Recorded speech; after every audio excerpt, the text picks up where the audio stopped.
Good afternoon, everybody. It's High Point Mayor Pro Tem Michael Holmes calling to order the June 13th meeting of the Finance Committee.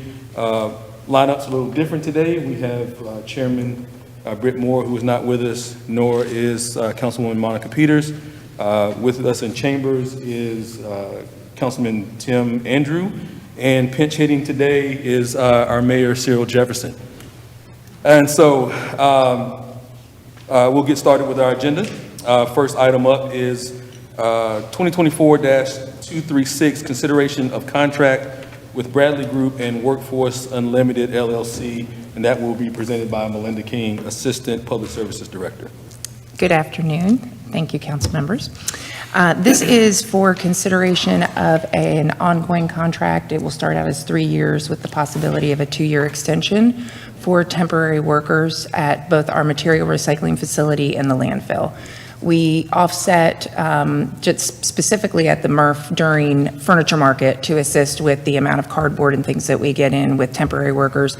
But then due to staffing issues, we also supplement with temporary workers throughout the year if we do not have full staff. And then also at the landfill, in order to maintain our permit of the trash around the facility and within the facility and making sure that's kept up, we hire temporary workers as well. So there's not a specific dollar amount associated with this contract, but it is up to $180,000 typically every year, just depending on what our staffing situation is. And so we're asking you to approve this contract for 2 vendors. We have used Bradley Group in the past, and we also wanted to have an additional company to work with, so WorkZone also submitted. So out of the 5, we narrowed it down to 2 and selected Bradley Group and WorkZone to be able to provide temp services for us. You're saying WorkZone or Workforce Unlimited? Oh, I'm sorry, Workforce, sorry. Any questions? Yeah, Councilman Andrew, the 180,000 is the maximum amount for all 5 years? No, per year. So we have 180 per salaries year. set aside, or we have amounts set aside each year at the material recycling facility and the landfill for temporary services, which typically adds up to about $180,000 between the 2. However, if we have salary savings due to the fact that we're understaffed, we oftentimes will use that to supplement if we need to go above the $180,000. Okay. Can you tell me the maximum you've spent in the past? Yes. Question. Oh, I do not have the answer, but I can get that for you. I know that this year we actually went over and had to use some of our salary savings, so we did exceed the amount that we typically have. I will approve, but I'd like the historical data on this. Sure, we can get that for you. Yeah, and I think my question on it probably correlate vacancies going into the fiscal year. Correct. Imagine on years where we don't have as many vacancies, that number may not Correct. be as high, but obviously then you don't have the salary savings. Correct, yes. It sounds like you all have a pretty good approach to it. Yeah. And it'll be interesting to see that number. Okay, yes, we will get that to you. It's always good to have, multiple suppliers to be. Yes, exactly, Well, so, just in case, you can't, one can't fill your needs. that's right. Good approach. At this time, I'll entertain a motion to approve. So moved. Now, second. So motion by Councilman Andrews, second by the mayor. Any discussion on the item? All those in favor, please signify by saying aye. Aye. Any opposed? That motion carries. Thank you, Melinda. Next up, we have item 2024-237, consideration of a contract with Harper General Contractors, Inc. Robbie Stone, Public Services Director, is to present. Thank you, Council. This is for Harper General Contractors for the replacement of the outside chemical feed lines at our Ward Water Treatment Plant. These lines have been in place for a number of years, and just the UV degradation to the lines has continued to deteriorate these lines at the plant. They are in poor condition. The scope of the project will consist of demoing and replacing these lines. There's 13 different chemical feed lines, and you have to replace each line at a time. You can't just demo all of them, so we'll have to do one line at a time. There were 2 contractors who submitted bids on this, and Harper General Contractors was the lowest responsible bidder. The funds are available for this in the upcoming 24-25 budget, and the department is recommending awarding this work to Harper General Contractors, Inc. in the amount of $161,695. Any questions for Robbie? Offhand, do you know what the lines are made out of? I think it's a very combination of PVC is primarily, the PVC is the primary line. The pictures shown there, most of those are insulated, so you can't really necessarily see the material of those. That's fine, thank you. Yes, sir. Robbie, do we only replace those at the end of the useful life, or is there a preventative schedule? I believe this is, right now, I'll say at the end of the useful life. Yes. Makes sense. All right, any other questions for Robbie? If not, I'll make a motion to approve item 2024-237. Is there a second? I'll second. Second by Councilman Andrew. Any discussion on the motion? If not, all in favor, please signify by saying aye. Aye. Any opposed? That motion carries. Thank you. Next up, we have item 2024-238, consideration of a resolution ratifying and authorizing the execution of a contract with Guilford County School Board of Education for the School Safety Resource Officer Program. And for this, we'll have Interim Police Chief Curtis Cheeks. Good afternoon. Chief, how are you? Pretty good. Requesting approval to execute an interlocal agreement between the High Point Police Department and Guilford County Board of Education. That contract or agreement will provide the services of 8 full-time SROs as well as the supervisor. The funds have already been accounted for in our budget, but would cover reimbursement for those positions, which is calculated using 3/4 of each officer's actual salary, in addition to a allocation of training and equipment funds for each position as well. That amount of reimbursement would be $710,855. Thank you. Any questions for Interim Chief Cheeks? Councilman Andrew, quick question. Does each officer stay at one school, or do they move around? So they're assigned to a school primarily. However, because we have over 30 schools in High Point, it's not uncommon for them to go to a different school in that proximity. My understanding was the SROs stay at the high schools and the middle schools. Is that High schools correct? and middle schools predominantly. However, like I said, they will handle some issues at If they're happening. other schools, yes. All right, thank you. And that number you just noted, Chief, is that High Point covers 25% of that cost. Guilford County Schools covers the other 75%. Yes, that's correct. I think it is important to know, I think sometimes that can be lost amongst the public to know that the city does contribute to that cost. And that cost, I think, last I saw was a little more than $500,000 on our end just to cover that 25%. I guess that could fluctuate year to year based on salary amounts, but that's an annual allocation that we're making every year to contribute. Basically, that 25%, we're donating that to the school. Correct. Up to a few years ago, we actually didn't capture a accurate number that kind of benefited us. So now using a different way to calculate that, we're actually coming out better for what we provide. That's awesome. And that doesn't incorporate any private schools or charter schools in there either. No, it does not. We cover those with regular staff. All right, if there are no further questions, I'll entertain a motion to approve. Make the motion to approve. Motion by Mayor, is there a second? Second. Second by Councilman Andrew. Any discussion on the motion?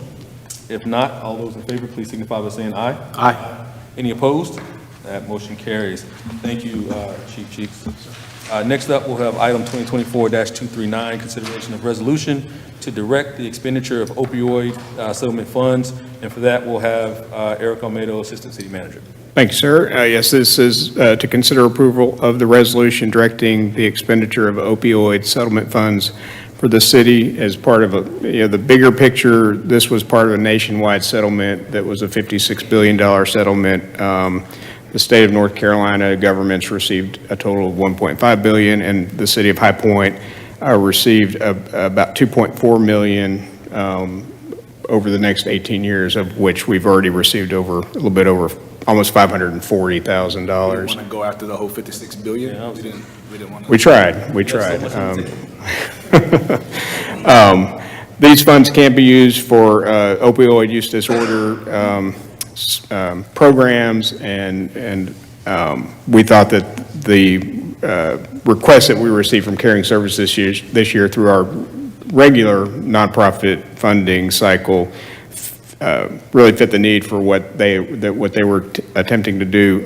So the selected strategy here is for naloxone, excuse me, distribution, and Caring Services had requested $33,400. So we're asking council to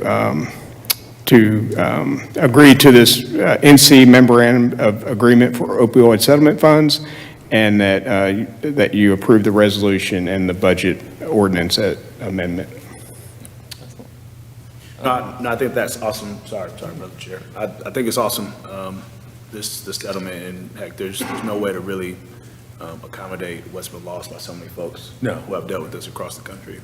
But to your point, those agencies who have applied to outside agency funding, instead of them coming through that pot, it'll be able to come through this pot, is what you're saying. Correct. Yeah, no, that makes tons of sense, and hopefully we'll be able to continue to support folks who are doing intervention work like that.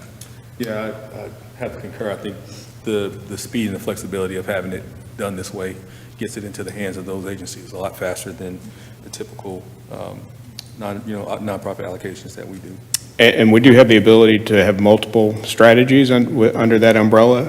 And so if we had, I know the police department's working on a diversion program, which we may utilize these funds for, but just so council knows and the committee knows, any funds will have to come back through and be approved through a resolution. So you will always see how these funds are being utilized. So at this point, I think you said 2-point-something million, right? That right now that's kind of sitting, and we'll determine some plans to utilize it. But one such function is outside agency. Correct. Or police department may have something, and then other partners could have something. Correct. And another piece of this is that there are other funds pending. So we just learned last week that there's another settlement that's related to Kroger grocery store, and the city of High Point's part of that will be about $70,000. So we will see more funding come through, and you all will need to approve that moving forward. Just for clarification, the 2.4 million is through fiscal year 39, so we get a little bit each year. Correct. And it was somewhat front-loaded, so we currently have already received about $537,000, and then there's a sliding scale. It drops off in the out years, but we will see that entire amount through 2039. And was this in the budget somewhere that I didn't notice? It wasn't, which is why we're appropriating now. So because we have to bring this back as a resolution for any expenditures, we thought the wiser thing to do was not include it in the annual budget, but have a budget amendment every time that we bring expenditures back to council. Very good, thank you. Any other questions for City Manager O'Meara? If not, then I will make a motion to approve item 2024-239. Is there a second? I'll second. Second by Councilman Andrew. Any discussion on the motion? If not, all those in favor signify by saying aye. Aye. Any opposed? Motion carries. Thank you, Eric. Next up, item 2024-242, consideration of budget ordinance, and we'll have Stephen Howard, Budget and Performance Director. Good afternoon, thank you.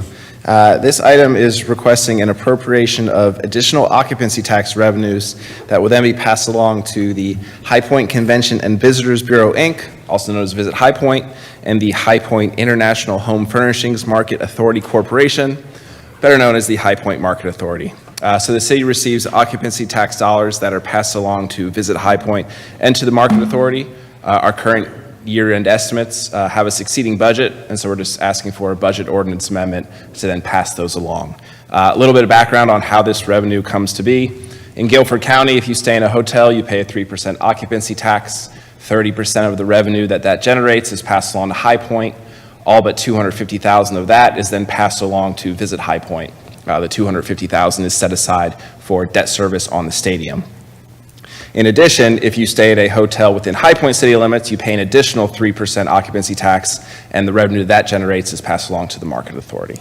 And so there is no net budget impact. The additional revenue received will be passed along to Visit High Point and the High Point Market Authority, and we recommend approval.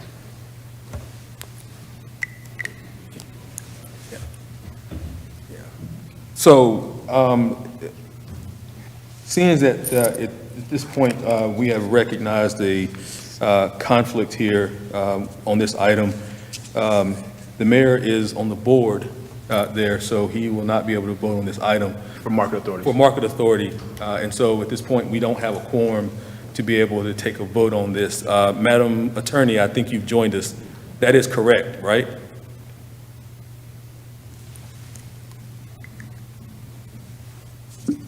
Yes, Mayor Pro Tem, I'm here. Okay, so seeing as that the mayor is on the board, he would not be able to vote on this item, is that correct? Yes, sir, that's correct. Okay, so the next thing that we would probably have to either table this item, or, Yeah, you could table it until the next finance committee, or it could move forward to council without a recommendation and just be on the general business item for Monday. okay. So I think at this time, we'll just move it forward to, But we can vote on this High Point, though. okay, sure. Yeah, we'll. So it won't be on consent with a favorable recommendation, but it certainly will still be an item for all of council to consider at the meeting on Monday at the general business. So we can take the vote with or not take the vote, or we can send it forward with a favorable recommendation for Monday. That's right. It would just not be on consent for Monday Right. because it wouldn't have had a vote. That's right. Yes, sir. Okay. All right, so, I'm sorry, Stephen. In the midst of us trying to corral Gotcha. this, we may have missed some points that you were making in this, and so if you could just. Yeah, I can restate, not a problem. Our year-end projections show us having additional occupancy tax revenues. The city passes these along to Visit High Point and the High Point Market Authority. The totals are $50,000 that would be passed along to Visit High Point, and additional $75,000 for the High Point Market Authority. These revenues come from staying in hotels either in Guilford County or in the city of High Point city limits. Ones in Guilford County are the ones that go along to Visit High Point. About 30% of the revenue that generates comes to the city of High Point to then be passed along. And then any hotel stay in the city limits, there's an additional 3% occupancy tax, and the revenue that generates is passed along to the Market Authority. Thank you. Madam Attorney, since there are two entities in here, and one of those the mayor does not have a conflict with, could we take a vote on Visit High Point, or just move the entire item? Yes. Certainly, there's flexibility if you want to go ahead and vote a favorable recommendation related to the one that you can vote on with all three, then that would absolutely be fine. And then the only remaining one that would go on Monday for general business would be the one that the mayor has a conflict for. What is your recommendation, Madam Attorney? I would say go ahead and do that if you'd like to, split the two so that it goes forward with a favorable recommendation on consent, and then the only remaining item that will go forward to general business is the one that the mayor has a conflict for. All right. We might need to remind the attorney that this is one item. This is I think this is a single. Okay, so this is not a split item, even though It was presented as it one? was presented as one item, yes. Okay. Then I think that would be fine then, just to go forward. Today will be information only, and then it'll be voted on by the full council Monday under general business. All right, thank you. Does anyone have any questions for Stephen at this time on this item? Okay, if not, then we will move this item forward to Monday's meeting with the favorable recommendation for approval at full council. All right, Stephen, thank you. All right, next up, we have item 2024-243, consideration of agreements regarding enterprise resource planning system procurement, and we'll have Bobby Fitzjohn, Financial Services Director. Good afternoon, Mr. Mayor Pro Tem, members of the Finance Committee, Mr. Mayor. I have some friends with me that will join in on the presentation. The first item I have for you is a recommendation for the procurement and installation of our the next enterprise resource planning system. That's an ERP system. The city's ERP system is used to manage day-to-day financial and human resource activities. These activities include, but are not limited to, accounting, billing, payables, project management, budget control, procurement, payroll, onboarding, recruitment, and position control. It essentially is the backbone of the administrative workings of the city. The current system has been in place for more than 15 years and has exceeded its useful life. Just a quick side note on that. 15 years ago when you bought one of these systems, you paid a significant amount for the software up front, and then you paid a license fee. These have moved to more of a subscription-based model. So what you're paying for up front is really the installation and implementation. A request for proposals process was used to solicit proposals for the next generation ERP system. That process is documented in the attached memo. The ERP Steering Committee has recommended the installation and implementation of Workday through the vendor AVAP, as well as the Can-Am Teller cashiering system. So really quick, before I turn it over to Adam, the implementation will greatly reduce the number of systems that need to be maintained by our IT department and the number of connection points to our ERP system, bringing timekeeping, onboarding, recruiting, and performance management alone into the system eliminates separate subsystems that currently do those, that are maintained by our IT department, and require separate training throughout the organization. The direct integration of many of our POS and data collection points will greatly reduce manual processes throughout the city, allowing for resources or time to be spent elsewhere. Many efficiencies will be recognized in finance, HR, and IT, but the impact will be felt throughout the city, especially in administrative roles. And before I talk cost, I want to turn it over to Adam to talk about the technical side. Good afternoon. So our current ERP system is Infor Lawson. As Mr. Fitzjohn had mentioned, it has got a 15-year lifespan. Last time that this product was updated at the City of High Point was in 2020.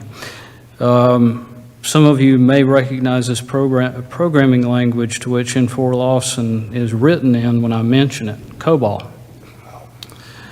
Which has led to several difficulties for city staff, the modifications of templates to generate reports. Also, API integrations are difficult with this platform as well, as they're SOAP-based. So a vast majority of our integrations to date have been file-level integrations, performed on a daily basis and uploaded to third-party platforms. Another point that Mr. Fitzjohn had made is that we will have the ability to be able to eliminate several third-party systems that have been implemented over time due to deficiencies in the current ERP platform. So that comes down to 8 vendors across 10 different product suites, and will allow for us to be able to eliminate $525,898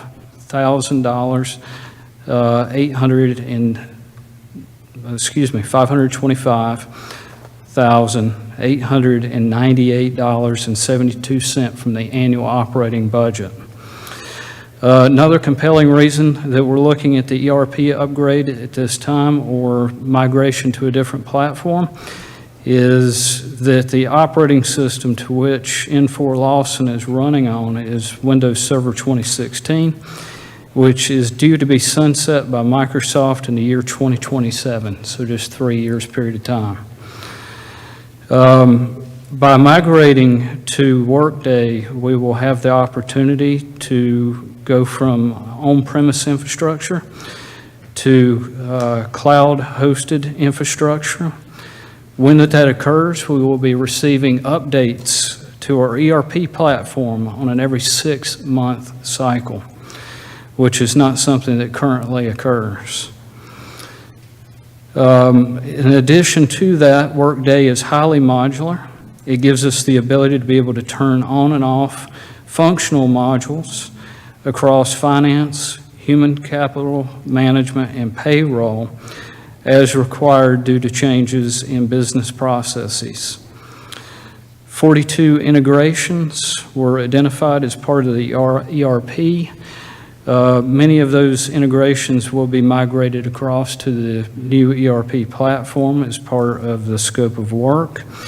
But rather than being direct file integrations, they will be real-time API integrations, meaning that our ERP system will be actively communicating with third parties. With that being said, I'll turn it back over to Mr. Fitzjohn.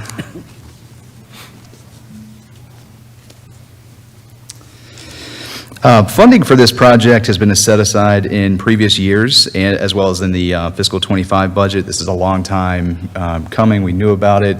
We actually awarded the first RFP consultant contract back in 2019. We put that on pause during COVID. We restarted that effort back in 2022. So when I tell you even 2 years of just solid work getting to this point, a lot of time and effort's been put into that, as well as just the planning in general for it. It has been funded by the general fund, the electric fund, and the water sewer fund, and the cost will be shared amongst the other enterprise funds. So it will not be borne completely by the general fund. The total estimated one-time implementation costs are $4,095,247. This includes implementation services, training, cashiering, and the implementation project manager.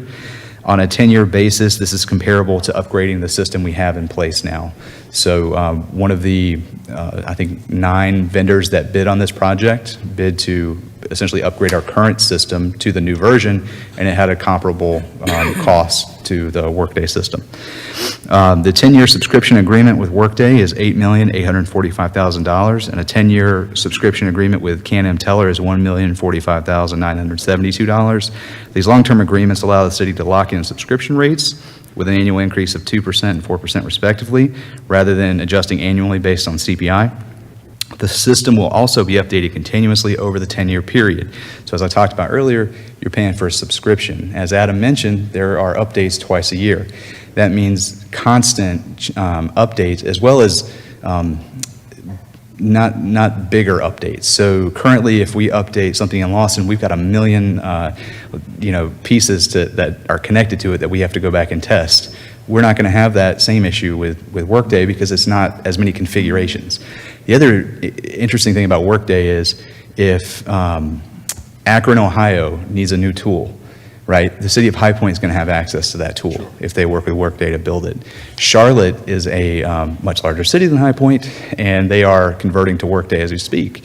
So as they are a large city in North Carolina, if there are North Carolina specific reports that they work with Workday on, we'll have access to those reports. So we're really excited about this new tool. We think it's going to be a big improvement over what we currently have, and we're asking for you all to consider the approval. Any questions for Bobby or Adam? Question, so I did quick math, 13.9 million for everything. That's not an upfront cost, is it? That's correct. So most of the cost is in the annual subscription.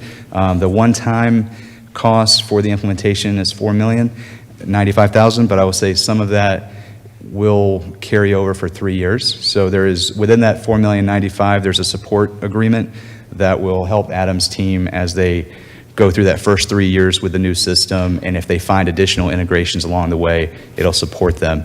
But these are all not to exceed amounts, so if we don't use it, great, we'll return it.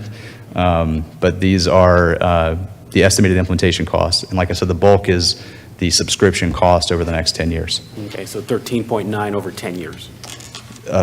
Correct. That's a way that you could amortize it. Yep. All right. Thank you. And potentially beyond that, if we decide to stay with Workday afterwards, but you would not see essentially a re-implementation based on their current model.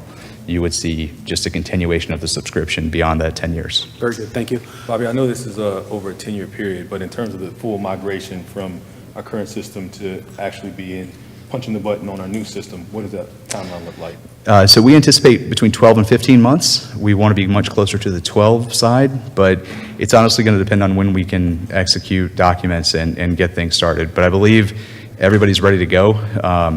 And like I said, as long as we have the tools to get it done, I think it's going to be a great project, and I have no doubt we'll hit it within that 15-month window. And that project manager, will they embed here at some point or be on call to lead training, and how will that be executed across our enterprise?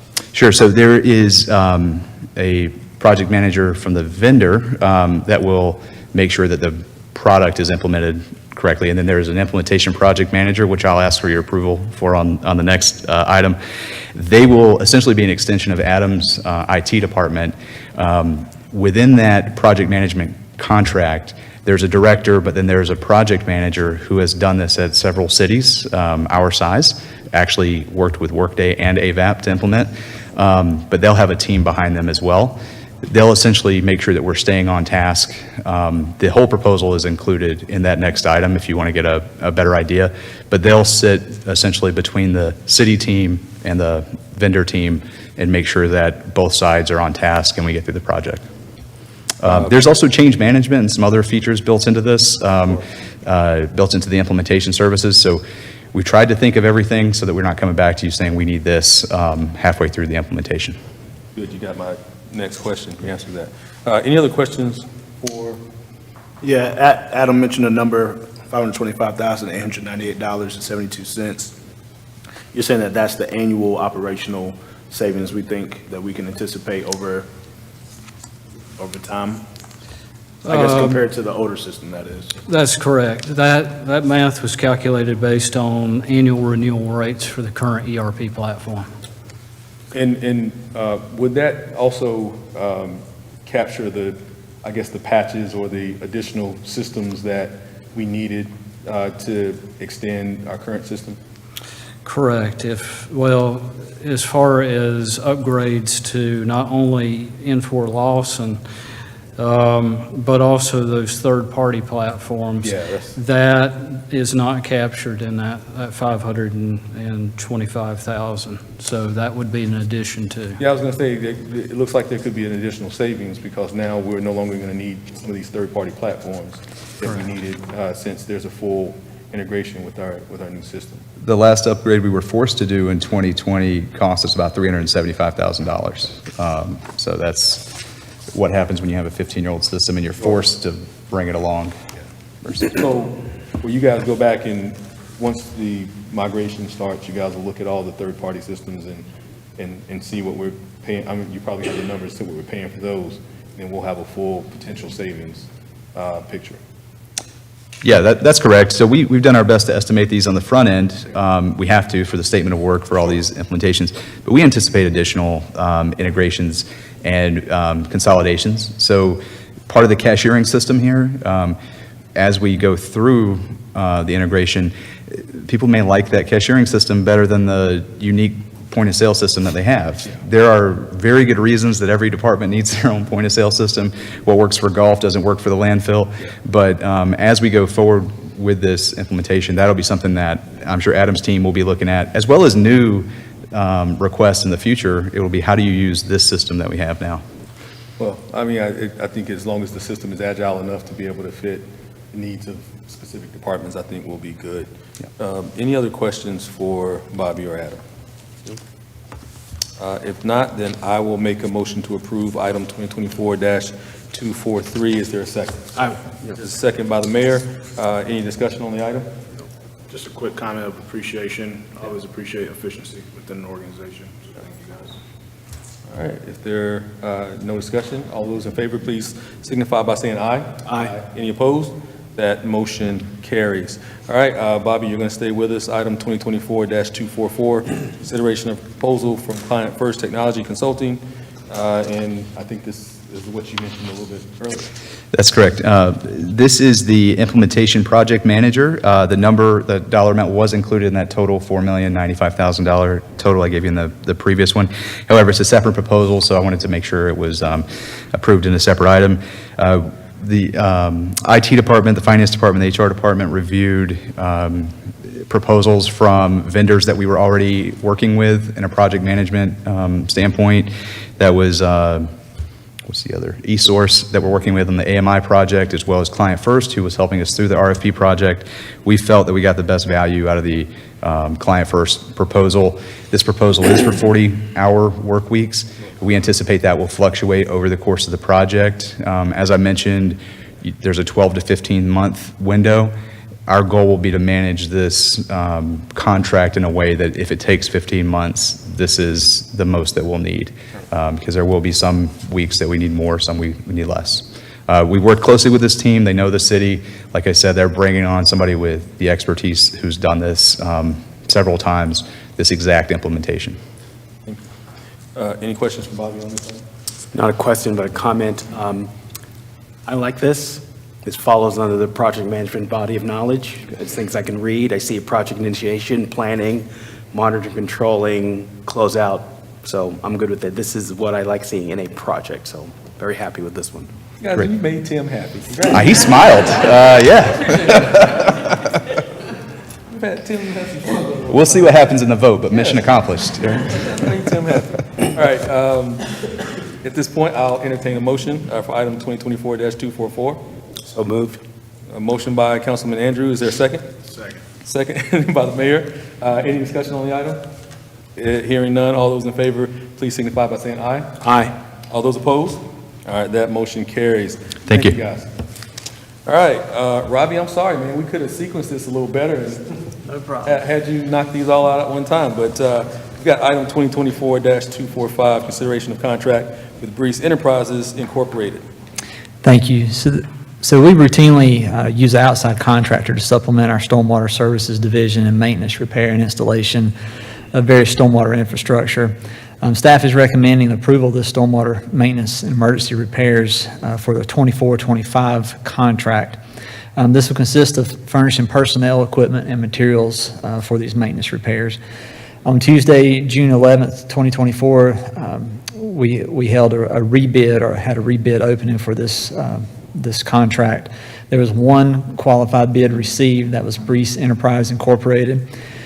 This contract has an availability date of notice to proceed with a completion date of June 30th of 2025. Funding is available in the 24-25 budget, and we're recommending to award this to Breeze Enterprises Incorporated in the amount of $542,600. Any questions for Robbie on this item? No question. Have we worked with Breeze Enterprises before? Yes, sir. We're currently working with them now on a very similar contract. Great, thank you. Mayor? All right, thank you. Hearing no further questions, I'll make a motion to approve item 2024-245. Is there a second? I will second. Second by Councilman Andrew. Any discussion on the item? Hearing none, all those in favor, please signify by saying aye. Aye. Any opposed? That motion carries. Robbie, we have 2024-246, and I think this is second part of the Breeze contract. Yes, very similar. This is just focused more on the water and sewer mains distribution and collection side. This one was also rebid on January 11th, 2024, with one submitting bid that, again, was Breeze Enterprises Incorporated. This will be available upon the notice to proceed with a contract completion date of June 30th of 2025. This one, let me back up a little bit. I know I mentioned water and sewer mains, but this one typically includes point repairs, manhole reconstruction, hydrant repairs, main breaks, and replacement of deteriorated and collapsed lines, replacement of valves, and other maintenance work associated with water and sewer lines. Funding is available for this in the 24-25 budget. We're recommending approval of this contract to Breeze Enterprises in the amount of $2,256,620. All right. Any questions? All good. If not, then I will motion to approve item 2024-246. Is there a second? Second by the mayor. Any discussion on the item? Hearing none, all those in favor, please signify by saying aye. Aye. Any opposed? Motion carries. Thank you. All right, final item on the agenda today, item 2024-247, consideration of a contract with Oakwood Community Development Corporation, and we'll have Nina Wilson, our Community Development Director. Good afternoon, Mayor, members of the Finance Committee. You all have seen this item before. This is a revision. We brought it before you in December. And as we began working on the contract, the initial contractor determined that his bid was too low, so he withdrew. And so we have gotten additional quotes for this project. And so this is for the Oakwood CDC Day Center that would be located at 2018 West Green Drive. And of course, the day center would include access to bathrooms, showers, toiletries, clean clothing, computers, phone, mail service, meals, medical services, and of course, referrals to other needed resources.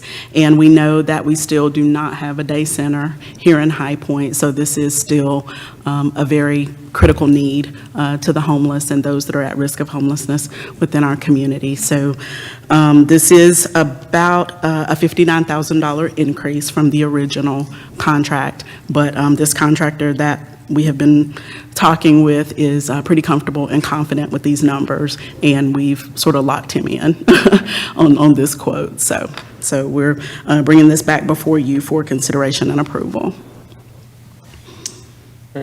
Any questions, Councilman Andrews? Short question. First question, these funds are not for constructing anything, it's just to provide the service, is that correct? No, this is for the actual renovations to the facility. Okay.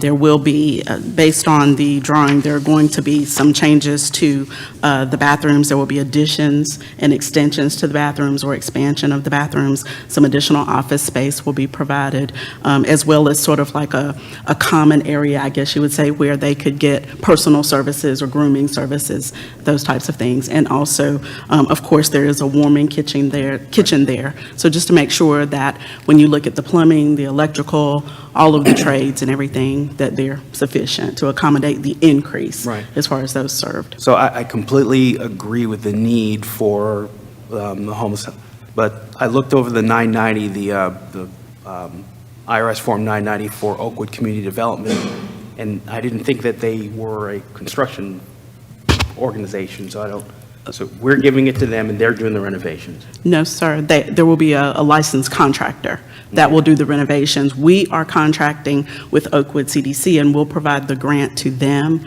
but there is a general contractor that will be doing the work. Okay? Does the city review those 990s?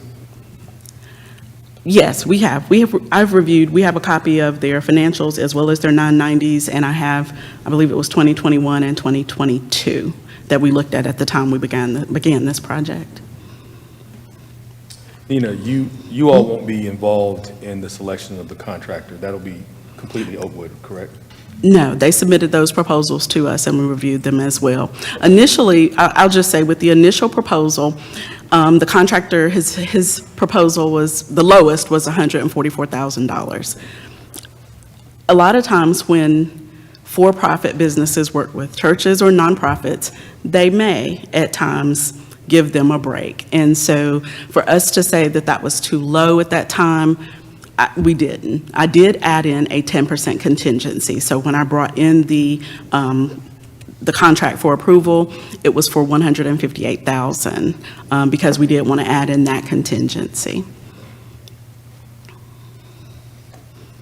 Councilman Andrew, any other questions? That's all for now. Mr. Mayor, any questions?